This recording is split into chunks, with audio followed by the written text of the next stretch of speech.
why don't we just change what should have meaning? Because to me, launching a product is great, but if it's poop, who cares? Yeah. It's not achieving anything. But if you spend hours and hours and hours refining and making it something that will change people's life, that should be where your success point lies. Like that should have meaning to you. Yeah, that's actually a really good point. It's like healing.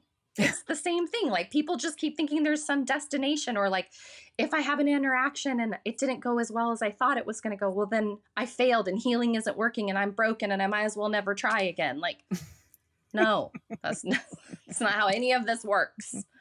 Right. But if your meaning was like, I've handled 3 out of 5 better than I would before, I would say that's winning. Yeah. You're over 50%. If you handle one situation better than you would have before, like, yay!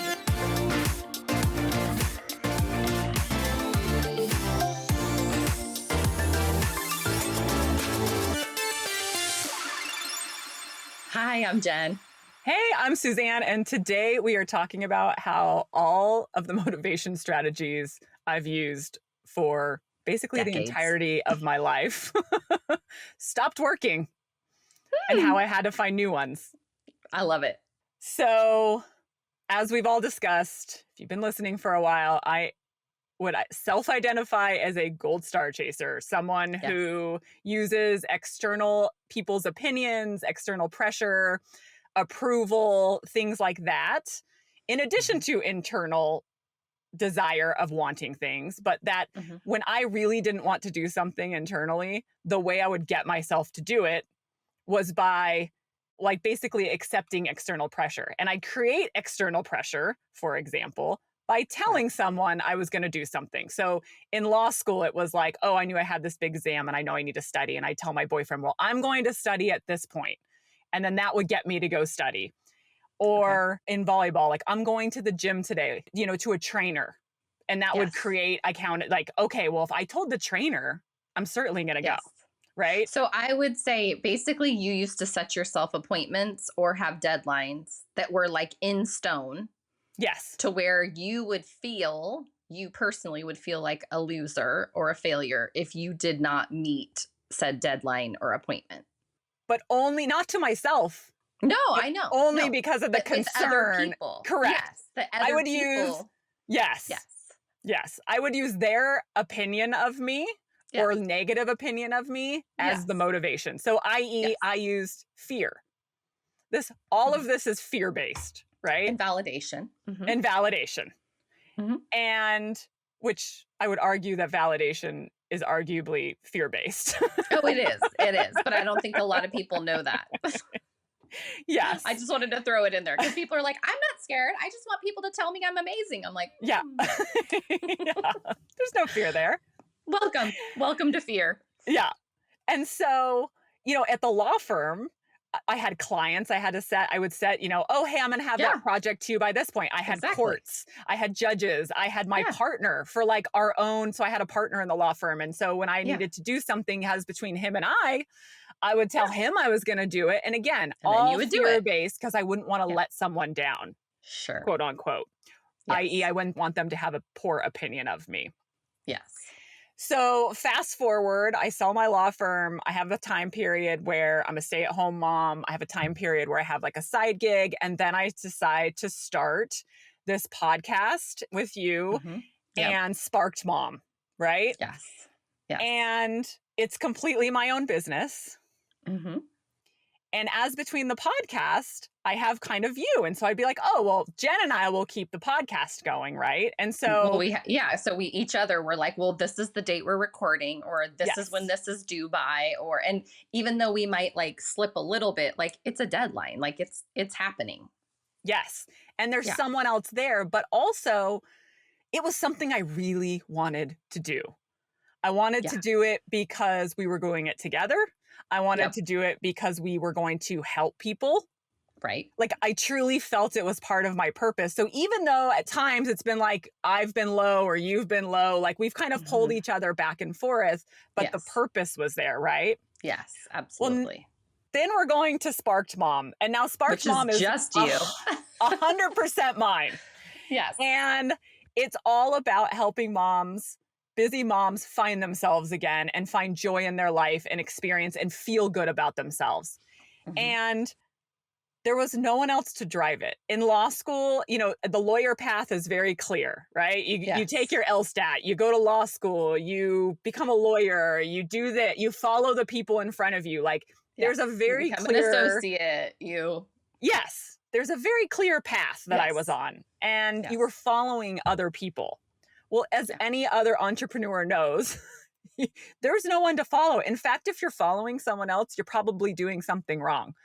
Because Absolutely. the whole point of being an entrepreneur is you're taking your experience, like my experience of being an overwhelmed mom, and becoming someone who now experiences joy regularly and knows who I am and creates and cultivates feelings in myself that are happy and joyful and peaceful and calm. And I've done that. And now I want to give that to other moms. For sure. And so, but there's no clear path of how that works. No. And there's no validation because it's until that product is with people and until you're doing things with people. Yeah. You don't get the validation. It's in this like middle place where it's very uncomfortable and sticky and contracted and fear-based. And so I kept trying to strategize the motivation to move forward with like certain little things of, okay, Jen, I'm going to get this done by X date. Right. And then I'd start on the project and I'd be like, well, I don't really need to. I'll just get that done next week. And like, the truth is like, it's not Jen's business. And Jen doesn't like need it on that date. She's not going to be like, where is this? Maybe I should be. Maybe I should have been sending you hate texts. Where is this? Send it to me by noon or you're fired. Well, and I'm really glad you didn't, because what I realized is like, this isn't Jen's business. Jen has her own business. She's doing her own thing. And so then I turned to like my husband and I was like, hey, I'm going to get this done. My husband's like, babe, do what you need to do. Like, I'm supportive however you do it. Like, he's not involved in the day-to-day of my business. And then Karen, who works with me, like I would tell her, well, I'm going to do this. And then the time would come on and I'd be like, well, you know what? Karen works for me. Like, we're working together like this. I don't owe her anything. And so these deadlines kept coming and coming. And I kept feeling more and more like a failure. Coming and going. Yeah. Yes. Without me making the promises that I had kept, or without keeping the promises that I had made. And I kept thinking yourself. Yes. Well, you weren't making them to yourself. You were making them to other people. Correct. I would venture to say that it wasn't a commitment to yourself. It was a commitment to other people, or what you think you should do, or what you think you this, or versus it being a commitment you made to yourself. Like, I'm going to work out 3 days a week, right? Like that's a total, because that has nothing to do with anyone else. And I think that's why those types of commitments are so hard. Yeah. Is because a lot of people hire trainers, pay for, like they'll do anything just to make them, like, give them some sort of accountability to show up for themselves, but through other people. So you're not alone. Well, no. And I did that too. I hired this coach and I was like, she's going to be my motivator. And again, time keeps passing and it's not working out. And let's just cue the panic.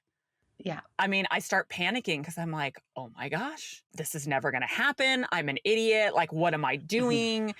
Clearly this isn't for me. I should have never done this in the first place. Ooh, maybe I should shame give spiral, up. Shame spiral. All the things, right? And I really just had this moment of clarity where I stopped and was like, do you actually want to do this, Suzanne? Is Sparked Mom something you actually want to do? Yeah. And I was like, yeah. Like, if I could give this gift of the way I feel now to another human being, whether it's one or a million, how could I not? And how selfish is it of me to keep that to myself? Because I would have died to have this for myself when I was in a place where I felt like I couldn't breathe and had lost myself in motherhood. And when I made that decision, it was like the DSE process, right? Just put in like the D, discovery. Here we go. The discovery was, if this is your purpose, like it's about you. The promises you Yeah. need to be making are to yourself and And to to your your future future. clients, like Yes. the Yes. people you're going to serve. And the shift that happened, right? Because part of what was happening is I was struggling to really put into words how I had done this process, but how I could Mhm. do it for other women and how it could How be you can helpful. replicate it. Yeah, And how, for yeah, sure. and how it can be powerful. And it's not just about doing the thing, it's about the Yes. feelings that it evokes and how that helps you find yourself and that you can do this in your Yes. everyday life. And And the explaining. messaging, yes, Yes. and explaining it. And I felt so like my shoulders were literally like from a physical standpoint, like hunched over, and I had so much Yeah. fear and guilt and then spiral. So when I had this moment of clarity of like, if this is your purpose, there's no time limit on this. Like, Oh, what's the next step you could take? But then the thought was, well, wait a minute. If I'm not telling Jenn what I'm doing, like, or if I'm doing it for myself, then like, what's accountability? yeah. What does What accountability does that look like mean to for me? myself? Yeah. And what That's I good. realized, this was like a second discovery I made kind of Yeah. all in this Yeah. process, was accountability to me. And using your workout example is, Hmm. I'm going to go to the gym or I'm going to run a mile 3 days a week because I want to be healthier. I want Yeah. my body to be healthier. That's my personal goal. Now, motivation can be hard every single day. So it's Yeah. great to have an outside person to Right. kind of remind you and say, "Hey, did you do Yeah. that?" But Yeah. the purpose is within yourself. Yes. And that was like that Yeah. was mind-blowing. And then it took me to kind of my final mind-blowing thought, which was, Suzanne, you're not a failure. You keep saying to yourself you were a failure when these deadlines kept coming and going without you doing what you needed to do. In a way, you didn't meet your goal, sure. But the truth is, the realization was that the discovery was that I had evolved Yeah. because I no longer cared what your opinion was of my business. I no longer cared what my friend Karen, who Yeah. I work with, thought, or what my husband thought. It didn't mean that I didn't care in general, but I was no longer Yeah. seeking, and let me actually clarify that. I was no longer seeking your approval, Karen's approval, my husband's approval with my business. With your deadlines. Look at It is, me. yes, or the Yes. validation, right? Yeah. It was That's like, what I mean. I don't need to call and tell you I'm going to do all these things and I figured this all out. It's sufficient to say in one of our 9 million audio messages, Jenn, I'm really excited. I finally feel like I'm found like the common thread that's going to help me explain and help all these other women. I didn't need to explain it Yes. to you. It was just Yes. like, it was there. And eventually we'll talk about it, of course. But Hmm. that's what happened is once I finally kind of had this letdown moment of like, my arms went back. Yes, this is my purpose. Yes, I'll get there. My chest was more open. I Hmm. ended up listening to this podcast one day, and it was like the stars aligned. The universe spoke to me, and I listened to 10 minutes of it. And then I spent the next hour and a half driving down to San Diego doing voice notes and basically talking about my entire program. I love it. And it was life For altering. So from my side, like my little coaching hat on, what I think this is like this episode, while you're talking about your business, it is literally the exact same as like a healing journey. Yeah. Because you keep trying to make it about a deadline, a tangible thing that makes you feel good or bad. And you assign meaning to it. And for you, it was the deadline of, I'm going to launch this product. I'm going to whatever your deadlines were, right? And you would say this, and if I do it, it means good. And if I don't do it, it means bad. But the reality is, in that time period, you weren't just not working. Yeah. You were doing all this work that doesn't get to be, you didn't define it as good or bad. Yeah. So I want people to understand that, like, with your healing journey, you're constantly doing work, but you expect that if you're doing the work, that every time you show up to something, it should be better than it was before. And that's just not true, because healing's not linear. Building a business isn't linear. Working out and becoming healthy isn't linear. Like, we have these like made up ideas, and I don't even know where they come from, to be honest. Like, I couldn't even comment on that right now. It's more that destination thing, right? Well, if I get this deadline met, then I'm successful. Well, guess what? You could have got that deadline met and you could have launched a product and it could have been a pile of poop. So I would have said, well, this is a pile of poop. This isn't what she's trying to accomplish. But because you have assigned the deadline and the launch and the product as meaning good, you're like, check. But it really didn't mean anything. You just assigned it to mean good and I'm successful and I'm doing the thing. Meanwhile, you've spent hours and hours and hours refining your messaging and getting down to like the things you actually did. And then you're putting on top of that, like, how do I help women who are in the thick of it and literally feel like they couldn't possibly even take on something else, who are the people that need your product most? Yep. How do I help them see light in 5 minutes a day, 10 minutes a day? Like, you literally having to refine all this information because you care about the client and the customer so much, these women, that you're spending so much time refining and refining and refining, and you're giving yourself zero credit for like hundreds of hours of refinement, which is the gift. That is the gift. That is the product that will actually change people's life, not just launching something.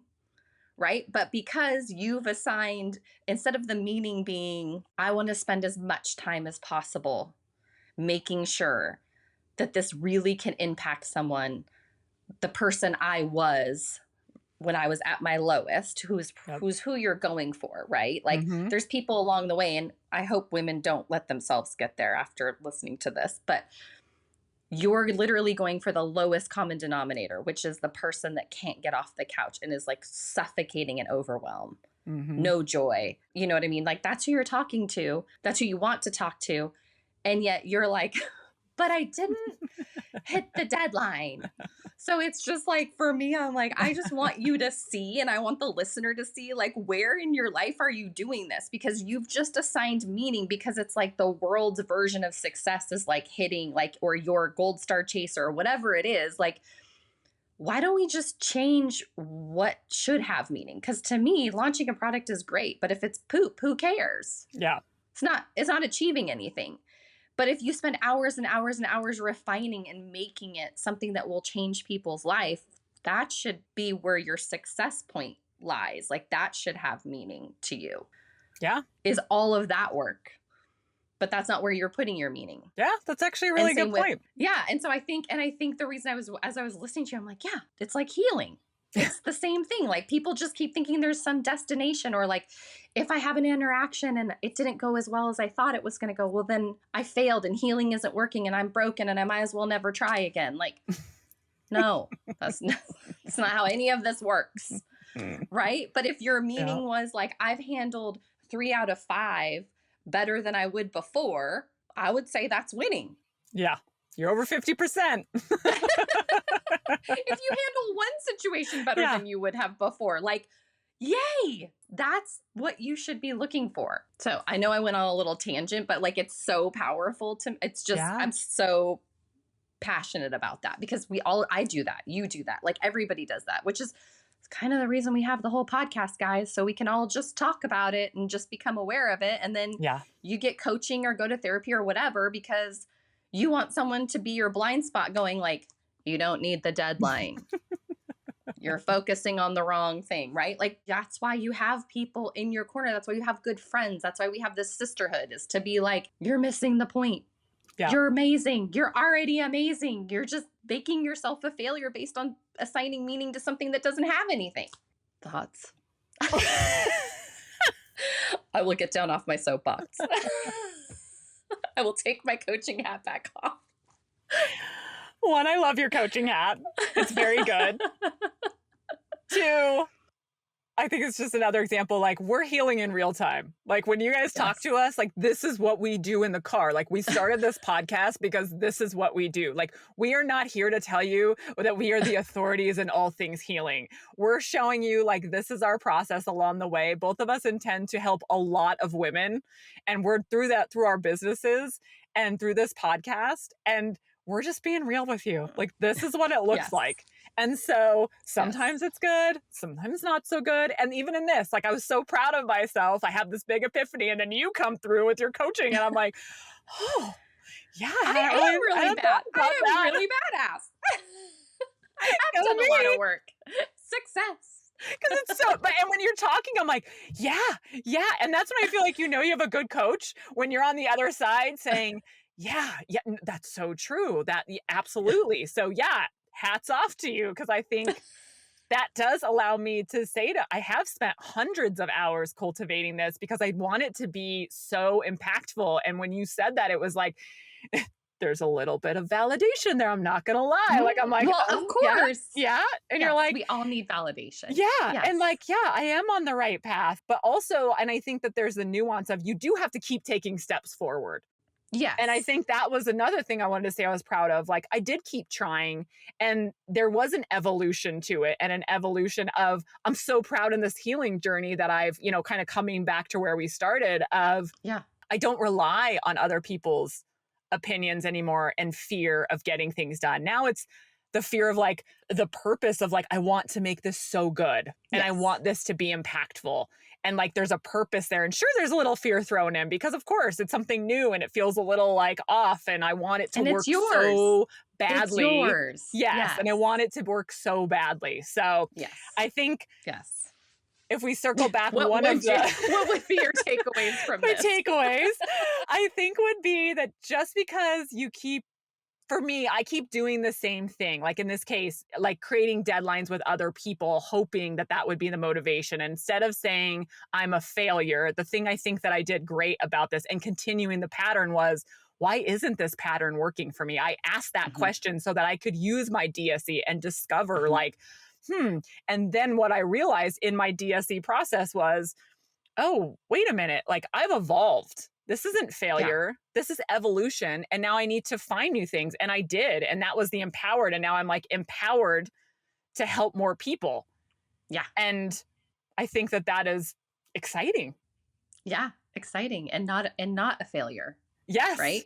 Most importantly, not a failure. Yes. And I think our question for the listener, I mean, we could go deep here, but I would just want you to think about what's not working for you anymore.